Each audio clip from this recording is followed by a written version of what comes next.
Your daddy's gonna play with you. Look, peekaboo. I saw my husband, who was supposedly on a business trip, at the park in the neighboring city. He was with a woman, holding a baby. The woman had her back turned towards me, so I couldn't see her face. She surprised me by saying something completely unforeseen. "The little one looks just like you. Look, even the smile is just like yours." Aw, that's sweet. But she didn't need to copy my dark circles. The baby, looking about 10 months old and held in his arms, definitely looked a lot like him. It hit me then. He betrayed me and our daughter by having another child elsewhere. I thought to myself to never forgive him for that. I made a solemn vow to take him down. Ooh, up high. I came up behind him, who was joyfully lifting the baby, and said, "Shall I throw you down low into a fiery pit of hell? I'm Angela Wilson, a 33-year-old mom and a grade school teacher. I've achieved my childhood dream career and dedicated myself to working hard every single day. When I approached my late 20s, I didn't even have a partner. I whined to my high school friend, Yasmin, about it. I'll hook you up with one of my friends. He's a really nice guy." "Really? That'll be great." I was introduced to Trent, who later became my husband. He was a temp worker at the time. With his curly hair and fair complexion, he looked adorable when he smiled, and was incredibly gentle and sweet to me. I was instantly drawn to him, and we started going out. A year into our relationship, he popped the question. Even though I was a bit concerned about his unstable career, I still wanted to be with him. So I said yes. His parents gave us their blessings, and the next step was to share the news with my family. My dad, Henry Motor, is the founder and CEO of a moderately sized company. He single-handedly raised me after my mom passed away due to illness when I was in middle school. When I introduced Trent, he kept squinting his eyes, trying hard not to tear up. I can't believe you're getting married.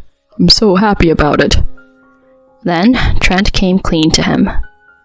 But I'm ashamed to tell you that I'm a temp worker. I intend to do my best to make Angela happy, but don't worry about that. I'll introduce you to someone I know. Really? Thank you so much. I mean, hiring you at my company now might look like favoritism, but someday you could take over my position.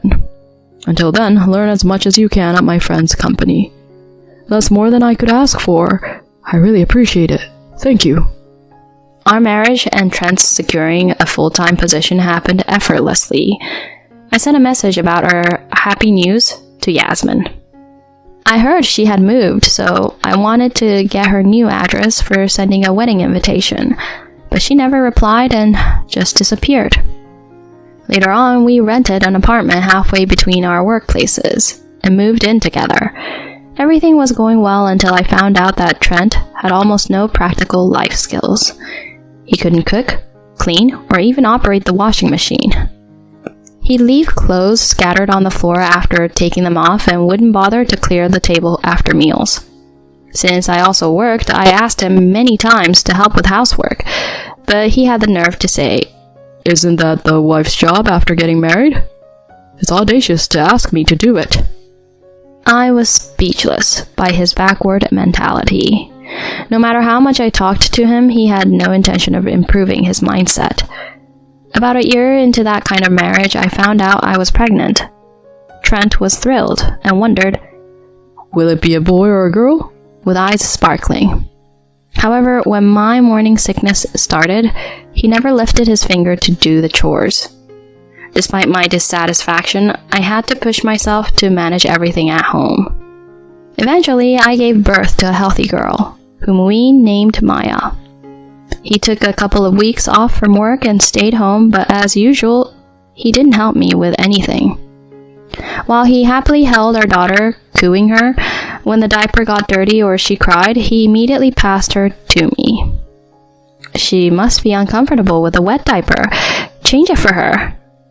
Ew, that's gross. I don't want to do it. Fine. Can you vacuum then? Ugh, such a hassle. I don't even know how. Why don't you do it? He didn't even try to learn housework or even childcare. I was physically exhausted post-childbirth and sleep-deprived due to nightly breastfeeding. While I was running around like a headless chicken, he just hung around at home glued to his phone. Sometimes he'd disappear somewhere and not return for the whole day. I wondered why he took the leave from work. I was upset, but couldn't vent my frustrations to anyone. I missed Yasmin, thinking if she were around, she would have listened to my complaints. She remained MIA, leaving me feel frustrated and alone. Time passed and Maya turned 3. I resumed my job as a teacher. At first glance, we might have seemed like a happy family of 3, but my dissatisfaction had been building up over time.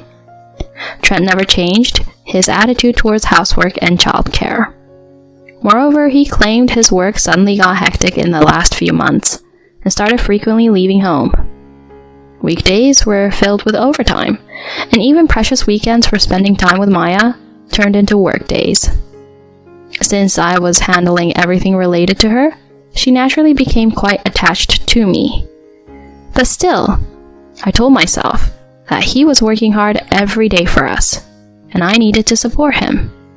That was how I managed to get through each day. One day, I tried to mend our icy relationship and approached Trent. "Honey, I've got something to talk about." Oh no. About what? I'm tired, you know? He replied bluntly, scratching his curly hair. I stared at him with a serious expression. "Let's go out next Sunday as a family." Not possible. I'm super busy right now. Got a business trip from Friday. I won't be back till Monday. "But you've been spending less time with Maya for a while now. She misses her dad, you know." I doubt that. She's sticking to you like glue. Always mom, mom to you. That's because, as I was about to raise my voice, he cut me off, looking annoyed. I don't want to argue. This conversation's over. Then he promptly went to take a shower, leaving me dumbfounded. Sometime later, I got a proposition from a mommy friend. Her daughter wanted a sleepover with Maya at their place. "Why not take a break with your husband once in a while?"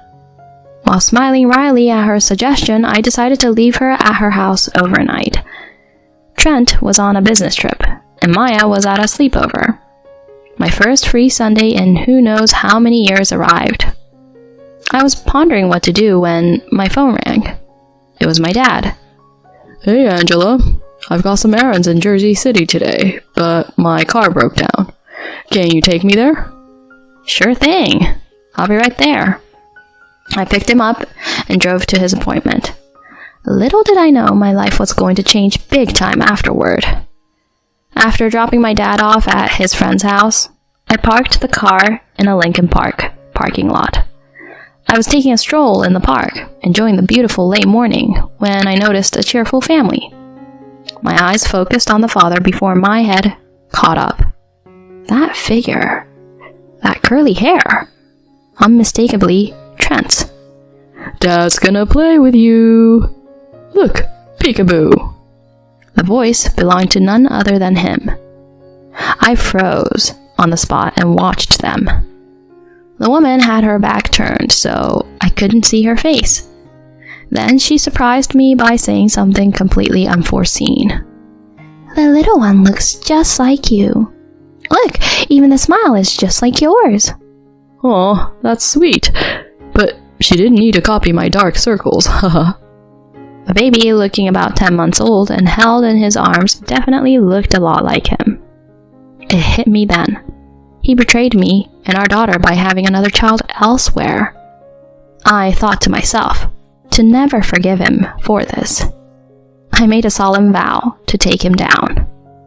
Woo, up, up high. I came up behind him, who was joyfully lifting the baby, and said, "Shall I throw you down low into fiery pit of hell?" Huh? When he saw me, his eyes opened so wide that they almost popped out of his head. What? Angela? At that moment, the woman turned around. I was utterly shocked to see her face. Yasmin? It was none other than the friend who introduced Trent to me. Seeing my bewilderment, he nervously spoke up. What are you doing here? I gathered myself and glared at him. That's not important right now. Explain what's going on here. Well... He was sweating profusely as he held the baby.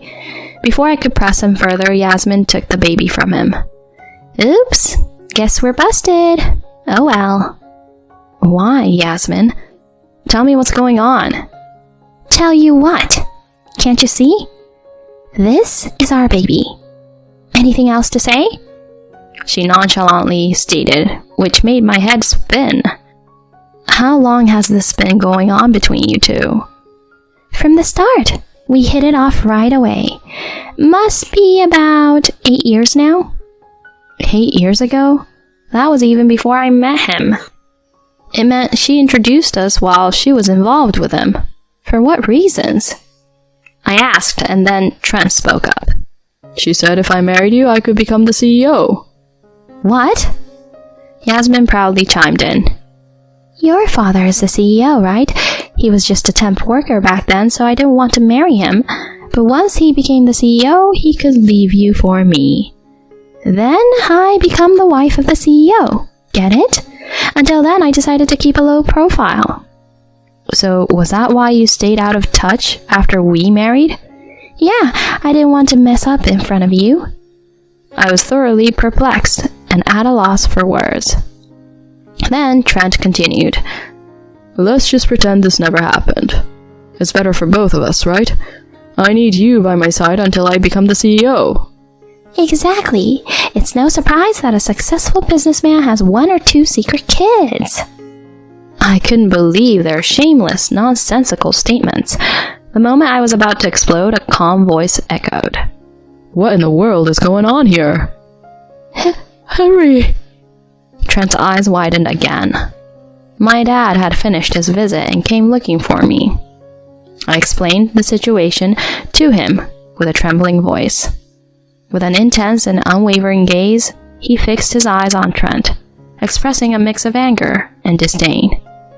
So you got close to Angela to aim for my position? On top of that, you've betrayed her and Maya? Seeing this woman all along and even having a child? Henry, please calm down. There's a deep meaning behind this. Trent tried to explain, but my dad kept glaring at him and started making a call. Once done, he turned to me. Angela, what do you want to do now? Divorce seems inevitable. Trent started to panic, hearing the D word. My dad raised his voice to shut him up at once. Who'd make someone like you the successor of my company? I never want to see your face again. Wait, so the talk of me becoming the CEO is... What are you still dreaming about? The talk never happened. Get your head out of the clouds already. You absolute fool. Suddenly, a luxury car stopped at the park's entrance, and a well-dressed man got out. What? Mr. Cavill? It was someone close to my dad and also the CEO of the company Trent worked for. Henry? What's this about? My dad explained the whole drama to him. He's been under your company's care until now, but I have no obligation anymore. Please, do as you see fit. Mr. Cavill's expression turned sour as if he'd just sampled something unpleasant. I've kept him employed at your request, but truthfully, he's been often late, absent without notice, incapable at work, and causing trouble for everyone around. We can't fire him suddenly for personal matters, but a demotion is certain. Wait, Mr. Cavill, please listen to me. I have nothing but contempt for you.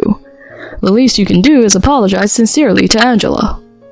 With that, he briskly walked away. Suddenly, Trent began sobbing. Can't become the president. Facing demotion at work. I'm done for. I asked Yasmin, who was pale watching all of this.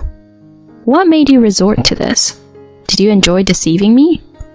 Her eyes, filled with hatred, looked straight into my eyes. I never liked you since high school. You were popular and the daughter of the CEO. Nothing but annoying. Is that the only reason? Mm-hmm. I laughed at you behind your back knowing you were clueless. Served you right. I let out a heavy, disdain-filled sigh. I understand your feelings about me now. Aside from that, you better make sure Trent pays up alimony and child support. Huh? Her eyes widened in disbelief and I continued flatly. Whether you two love each other or not, legally I'm his wife. Knowing that and still having a child, there's no escaping from it. I hope you guys are prepared. You've got to be kidding me. We don't have that kind of money, and with our baby, like I care, I'll take him to court or we'll do whatever it takes. She flinched at my enraged outburst. Suddenly, Trent clung to me. Honey, I messed up big time. It's all been a lie. The truth is, I love you and Maya the most. I'm breaking up with her. So let's start over as the three of us. I'm begging you. Don't touch me. Disgusting. I pushed him away with all my might as he reached out. He fell to the ground, covered in sand, looking pitifully up at me. I'll demand hefty alimony and child support from you. Make sure to pay up, and never show up in front of me and Maya again, you scumbag. Oh no, please. My dad and I had enough of them and left them both dazed in the park. Afterward, Trent and I got divorced. Due to his limited finances, I received only half the alimony and consented to receive the remaining amount, along with child support, in installments. Since he was left with no money and a reduced salary, Yasmin asked her parents for financial support. After our divorce, they got married. She didn't have decent work experience and had been relying on her parents' support. When they discovered their grandchild was born out of wedlock to a married man, they were so ashamed that they severed ties with her. Trent's family was also furious with him, apologizing to me for his actions. He's been demoted with no savings, and both of them are disdained by their family. They reportedly fight every day. They still have to raise the child, so Yasmin has taken a part-time job at a supermarket. Trent couldn't bear the rumors of his own doings at his workplace and resigned. He's now back to being a temp worker. Their lives seem quite tough, but I don't sympathize with them at all. I just think it serves them right. On the other hand, I moved near my dad with Maya and started a new life. He loves babysitting her and supports us financially, for which I'm extremely grateful. I'm excited about watching Maya grow up, and I'm determined to live my life with a brighter outlook from here on out.